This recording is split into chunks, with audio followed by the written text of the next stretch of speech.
வாழ்க்கை எனும் படி.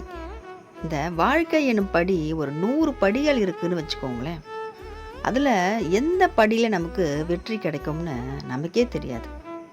ஆனால் நம்ம வணங்குற முருகனுக்கு நல்லாவே தெரியும். யார் யாருக்கு எந்தெந்த படியில் வெற்றின்னு.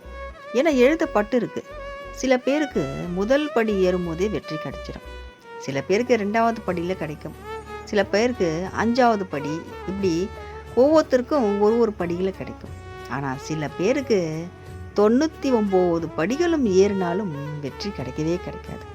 100வது படியில் தான் அவங்களோட வெற்றின்னு எழுதப்பட்டிருக்கும். அப்போது நம்ம இந்த 99 படிகளும் நம்ம கடந்து தான் ஆகணும். இவன் 50 படி ஏறினான் ஜெயிச்சிட்டான், அவன் 40 படி ஏறினான் ஜெயிச்சிட்டான் அப்படின்னு நம்ம மனசு வருத்த தான் படுறோம். ஏன்னா நம்ம மனுஷங்க, நம்ம ஞானிகளோ சித்தர்களோ கிடையாது.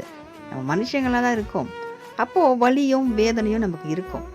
சில சமயம் நமக்கு விரக்தியும் இருக்கும் வாழ்க்கையில்.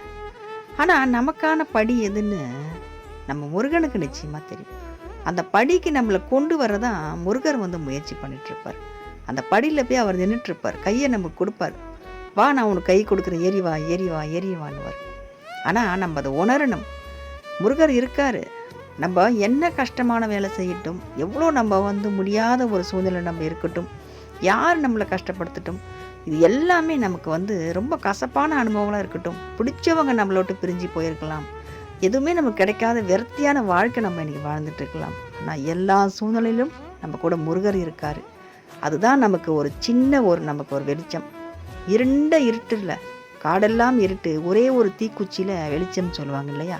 அது மாதிரி ஒரே ஒரு அகல் விளக்கு நம்ம முருகர். அந்த ஒரு வெளிச்சத்தை வச்சு நம்ம வாழ்க்கையில் நம்ம ஜெயிச்சிடலாம். முருகர் நம்மளுக்கு கை கொடுக்குறாரு. நம்ம படி ஏறிட்டே போவோம்.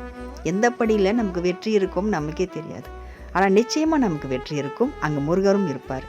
அதனால் விரைந்து நம்ம சீக்கிரமாகவே அந்த படியை ஏறுவோமே. வெற்றிவேல் முருகனுக்கு அரோகரா.